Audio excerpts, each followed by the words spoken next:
Between technical issues and me screwing up more than once, this video is rather late, but with a little bit of luck, this take will finally do it. Talking about Neal Brown's press conference on August 9th, which came following the second day of full tackling. A lot to cover. I'll try to cover it without keeping you here too long. Saturday night will be the first scrimmage.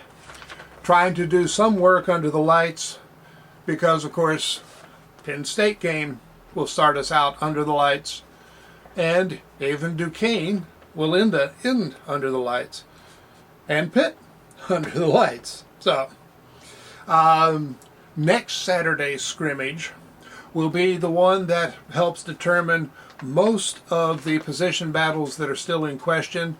There will be a few that continue after that. Quarterback may be one of them. Practices for the fall have switched to mornings, which I know doesn't necessarily affect us, but at the same time, a bit interesting just for the sake of change, but also because Brown asked some of the older players, let them vote on when to practice. But the trick was they had to give a reason. No reason, vote doesn't count. Brown finds ways to teach. Does that win a football game down the line? I don't know. Maybe it does because you have deeper players. But certainly should help people after football, and that does matter. They are being, he says, intentional about being physical. Tackling as much as the rules will allow. He knows that they didn't tackle enough last year, and he kind of knew it last year, but lack of depth made not tackling as much, reducing the risk of injury, seem more important at the time.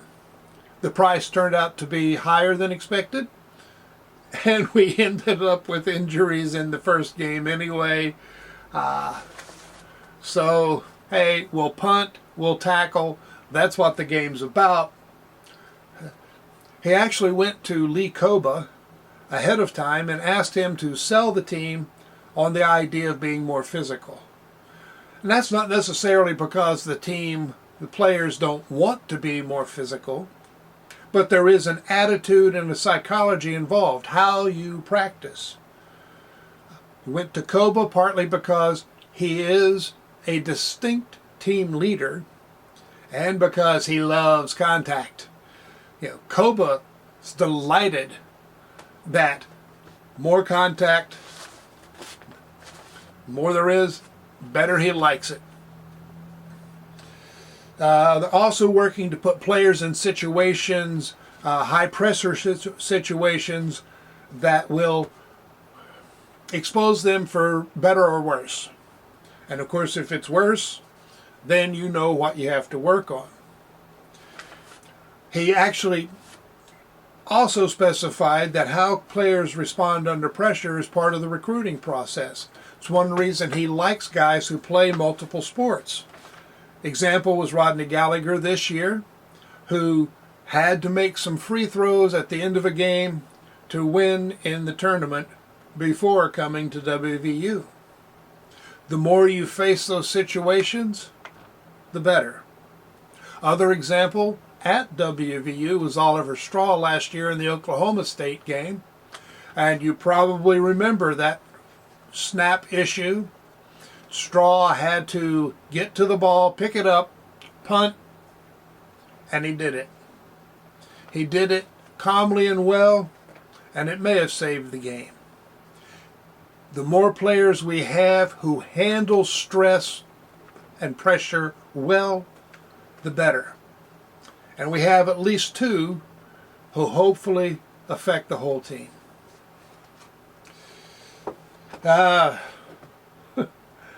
Also interesting note, it says due to changes in the game, TV and other matters, he really thinks the team would benefit from having a combined practice with another team. He didn't specify any particular school. Doesn't know if it's going to happen. Evidently, it's unlikely to happen this year. But somewhere down the line, we could see WVU having practices with one or more other teams. Okay, players. Kicking teams are doing well. He says he has trust in both of the kickoff and field goal specialists, Hayes and King. Better hang time, better direction on kickoffs, and of course direction has been a problem. We do not want either out of bounds kicks or the kick going one way and the coverage team going the other. I believe it was Hayes in both cases who made a long field goal to end practice. I believe it was Tuesday or Wednesday. They were in a situation where if he makes the field goal, practice ends. If he misses, they have to run another drill. Of course, most of the players wanted him to make it. Devin Carter wanted him to miss. He likes practice. He wanted to keep practicing. Now, we may think that it's kind of insane to want to practice more, but you gotta love a player who loves the game that much. If that attitude carries through, that will win games down the line. Polk and Bishop are currently leaders for the kickoff return job. I know they've been trying Jaheim White there. He's young. How many different things he can do, have to wait and see. But if he does them well enough, we'll see him a lot come game time. Oliver Straw again. What he likes about Straw, two things in particular: his versatility, and we know well that he can kick with either leg, can roll to either side. Also his intelligence. He understands the game, understands the formations, where the weak spots are in the formations and how to adjust. Heaven knows I don't sit there watching the game thinking about the formations. And we sit at home thinking that it's a lot simpler than it really is. But it's good to have guys who understand it.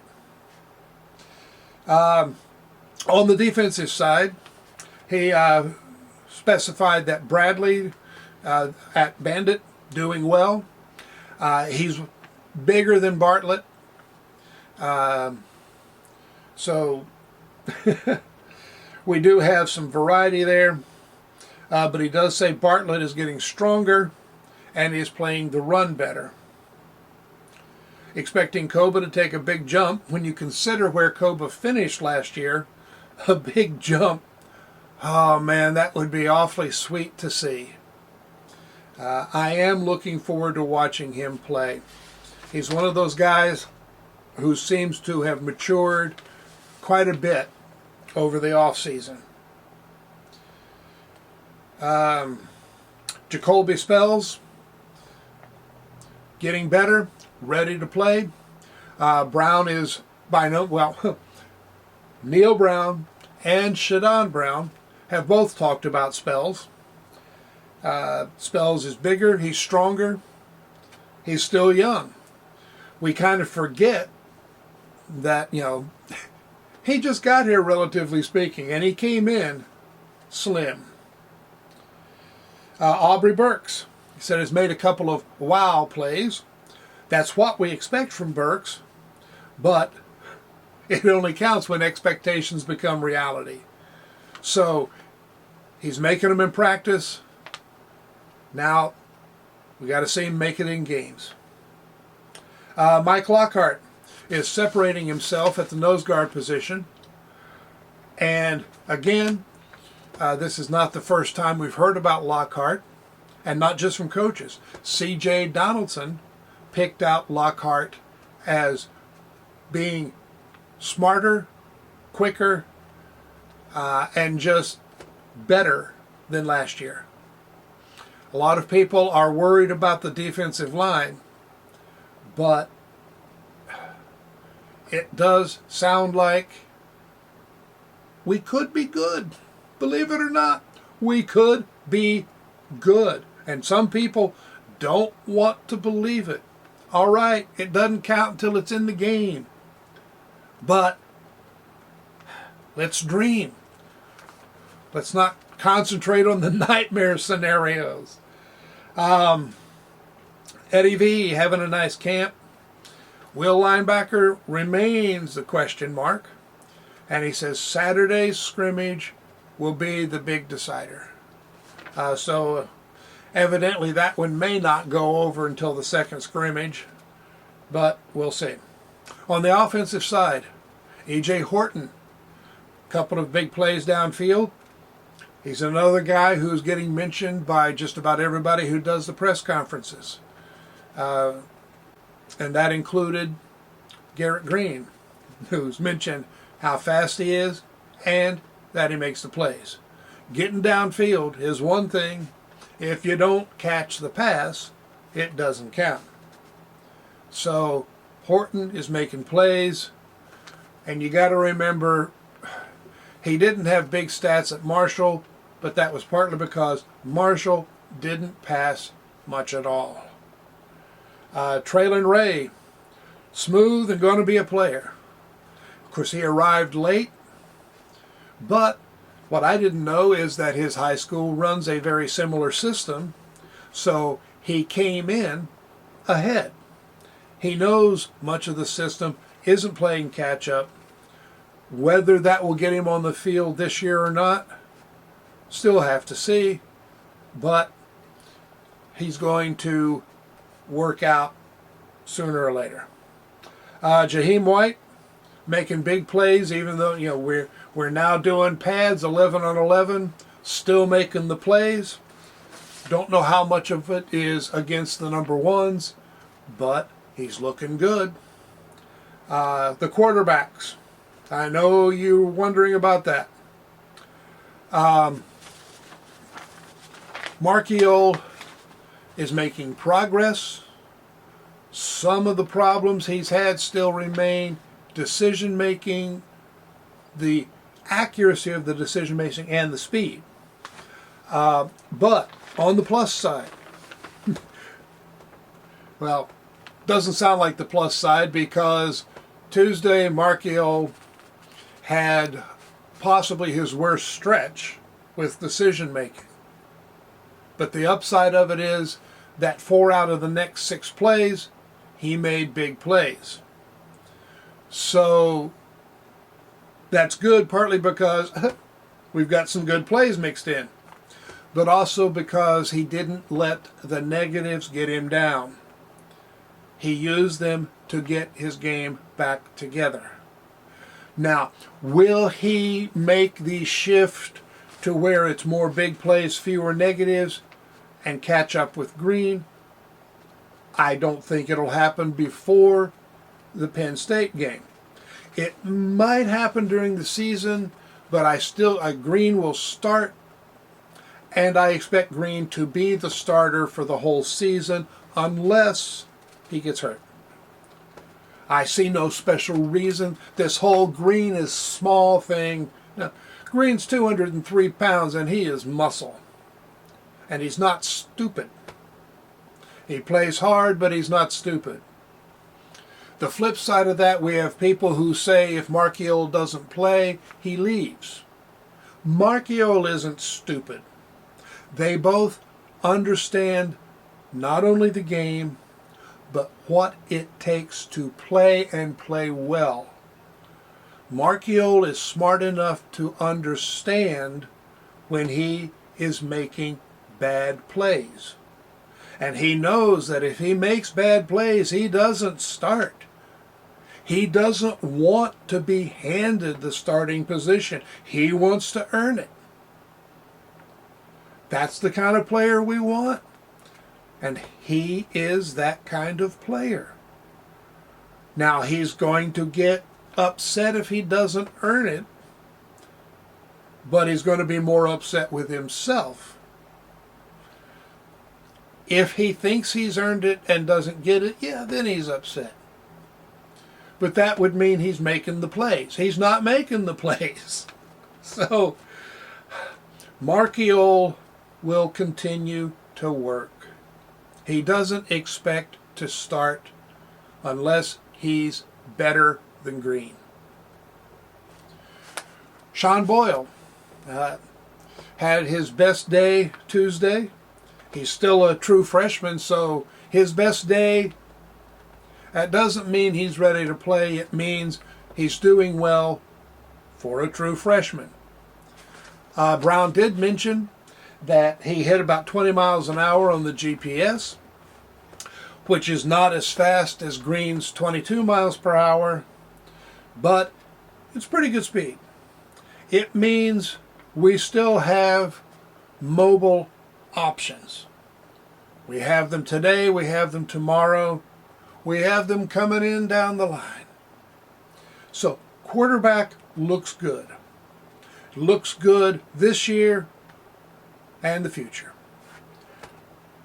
One final note, talking about the Pitt rivalry. Brown thinks we should play Pitt every year. He knows it's one of the best rivalries in college football. He knows rivalries matter. He also understands that the program is better overall if they don't try to play too many Power 5 teams right off the bat. Playing smaller teams has always been the preseason for college football. Still get some upsets, which is good for college football.